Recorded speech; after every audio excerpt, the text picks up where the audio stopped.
দেখুন, এই যে আর্মিগুলারে দেখতে পাচ্ছেন, এরা কিন্তু কেউই আমাদের বাংলাদেশের না।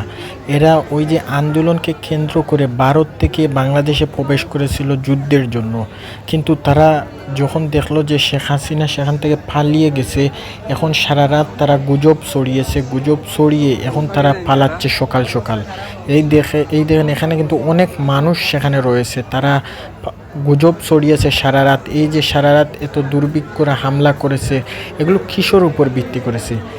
এরা কিন্তু তাদের ফেসবুক পেজের মাধ্যমে, ভেরিফিকেশন পেজের মাধ্যমে মানুষকে গুজব ছড়িয়ে এবং মানুষকে বিভ্রান্ত করার চেষ্টা করছে, যাতে আপনি ভয়ে এবং আতঙ্কে থাকেন।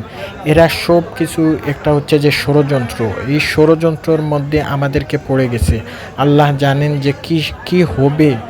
এই যে ষড়যন্ত্রের মধ্যে কিন্তু তারা আমাদেরকে রেখেছে, এবং এরা কিন্তু বেশিরভাগই আমাদের যে দেশের সেনাবাহিনীরা, এরা কিন্তু ভারতের সেনাবাহিনী যে আমাদের দেশে কাজ করছে। কিসের জন্য কাজ করছে এগুলো কিন্তু বুঝতে হবে সবার আগে।